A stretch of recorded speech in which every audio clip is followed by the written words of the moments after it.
당연히 해야죠. 벌써 2년이 지났거든요. 삼성이 H방 하겠다고 한지. 근데 아직도 안 됐는데 올해도 만약에 안 된다? 혀 깨물어야죠. 이제 저희가 정말 심각하게 얘기해서 하반기쯤에는 뭐 당연히 어느 정도 이제 가시적 결과 나올 거라고 이제 당연히 생각을 하는데, 자, 문제는 뭐냐면 그게 만에 하나 또 잘 안 되거나 또는 그 과정에서 이제 최근에 또 저는 이제 삼성의 가장 큰 문제가 뭐 이런 표현하기 좀 그렇겠지만 내분 가능성이 있다라는 거죠.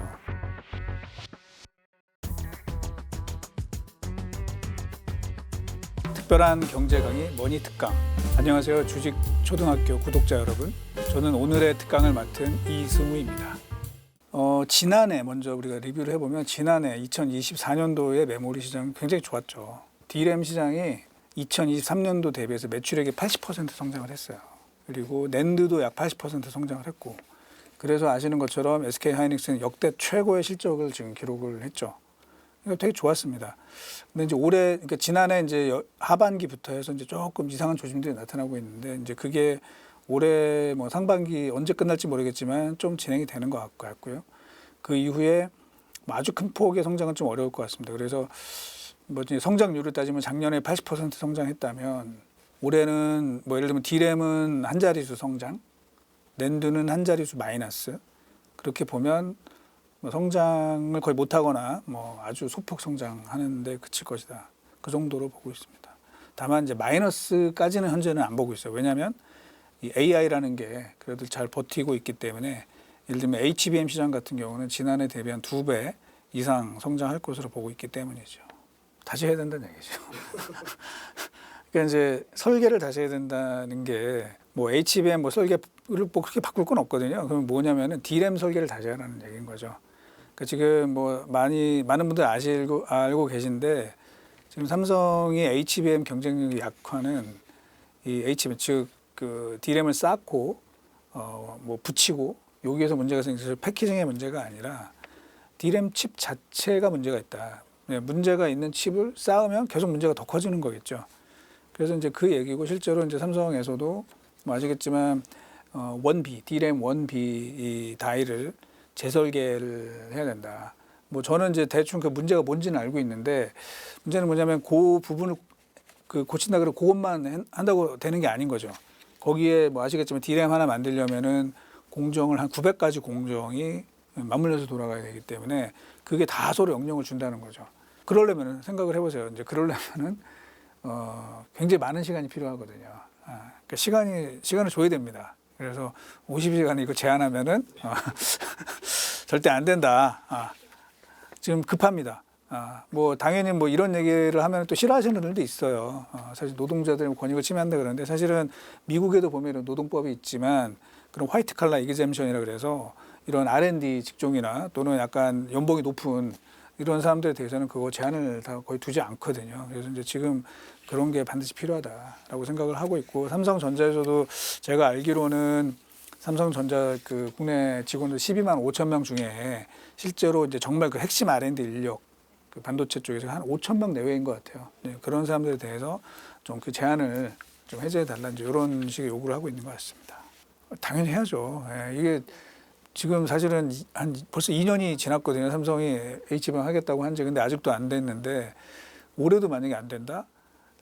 다 혀 깨물어야죠. 이제 사실 그러면 정말 심각하게 얘기해서. 그래서 되긴 할 겁니다. 저도 뭐 하반기쯤에는 뭐 당연히 어느 정도 이제 가시적 결과 나올 거라고 이제 당연히 생각을 하는데, 자, 문제는 뭐냐면 이게 원래 작년 뭐 3분기까지 하겠다라고 이제 장담을 했었던 건데 지금 또 늦어진 거잖아요. 그러면 그래서 이제 뭐냐면 올해 필요한 물량의 거의 대부분이 지금 다 부킹이 끝났거든요. 엔비디아가 필요한 물량이. 뭐 아시는 것처럼 하이닉스가 이제 그 거의 대부분을 또 공급하게 됐기 때문에 설령 콜을 받는다 하더라도 갈 수 있는 물량이 이렇게 많지는 않을 거예요.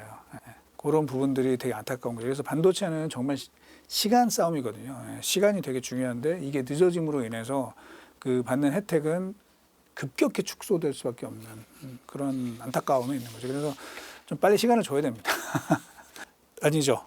사실은 이제 주가는 그 전부터 이제 움직일 수 있다고 보고 있습니다. 실제로 뭐 아시는 것처럼 외국인 이 매도가 조금 올해 들어서는 조금 약해졌어요. 가장 큰 뭐 뒤에도 이제 그 질문 비슷한 것들이 있었던 것 같은데, 가장 큰 거는 이제 작년에 너무 많이 팔았죠. 예, 외국인들이 6개월 동안 뭐 20몇 조 그 순매도를 이어갔기 때문에 굉장히 많이 팔았고, 이런 와중에 어쨌든 삼성물은 반성문을 써냈고, 그다음에 또 자사주 매입을 발표를 했습니다. 그러니까 하방은 받치겠다라는 것들이 명확히 했습니다.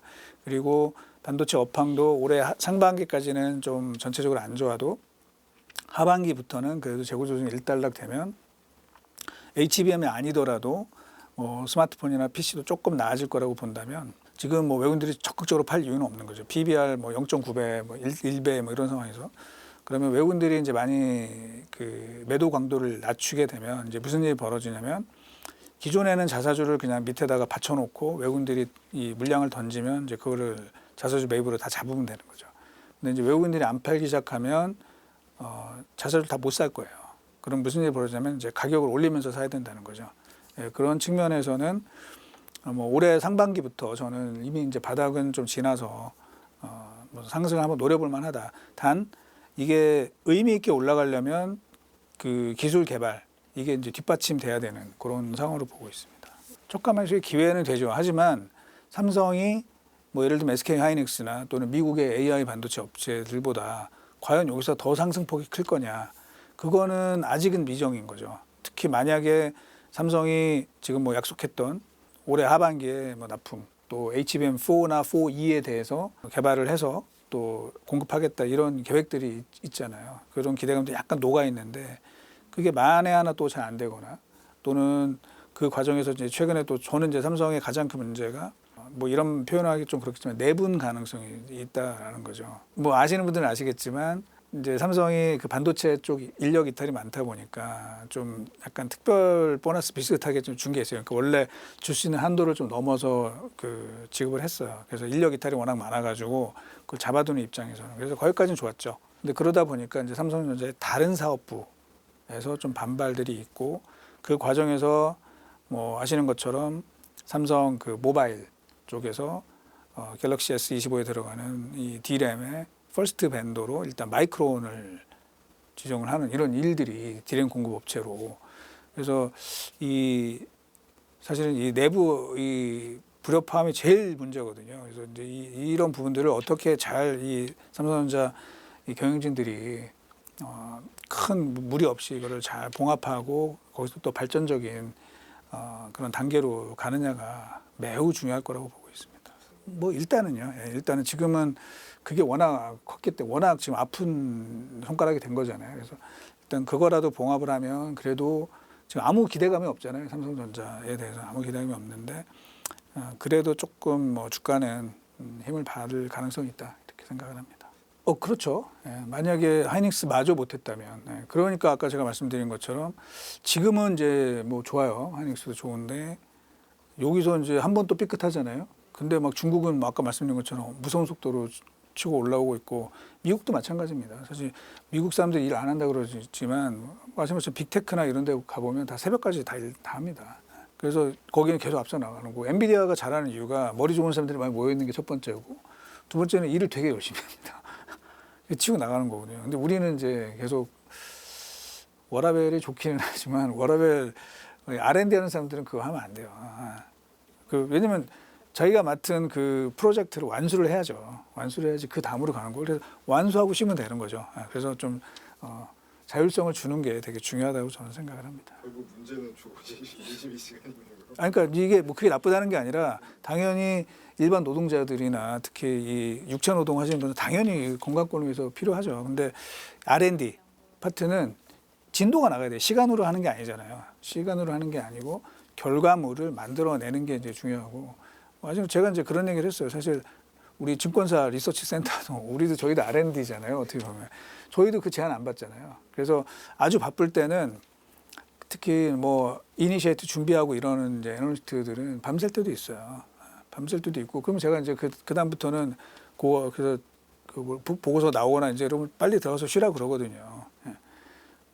그거를 뭐 몇 시까지 있어야 돼 뭐 이런 식으로 하게 되면 사실은 훨씬 늦어집니다. 보고서나 진행되는 것들이. 그래서 조금 그 플렉서빌리티를 주는 게 좀 필요하다라고 생각을 해요. 뭐 아까 말씀드린 것처럼 올해 HBM은 2배 이상 성장할 거예요. 근데 거기서 계속 하이닉스가 지배적인 어떤 사업자로 남아 있기 때문에 하이닉스는 올해 이익이 더 성장할 걸로 보고 있습니다. 뭐 조금 더 숫자는 만져야 되겠지만 성장할 걸로 보고 있고, 그러니까 그 메모리 시장은 전체적으로 그냥 작년 수준을 보고 있는데 하이닉스는 거기서 이익이 더 성장할 것 같고, 삼성은 현재로서는 작년보다 이익이 좀 줄어들 걸로 보고 있습니다. 뭐 이미 지금 다 개발이 어느 정도 돼 있는 것 같아요. 돼 있는 것 같고, 그래서 오늘도 얘기를 한 거는 일단 올해 하반기부터 HBM4 초도 물량이 들어갈 거고, 예를 들면 12단 물량이 들어갈 거고, 내년에는 이제 16단까지 들어간다. 그래서 그쪽까지, 그러니까 앞에가 잘 되니까 결국은 그 다음 단계도 가장 앞서 나가고 있는 상황인 것 같습니다.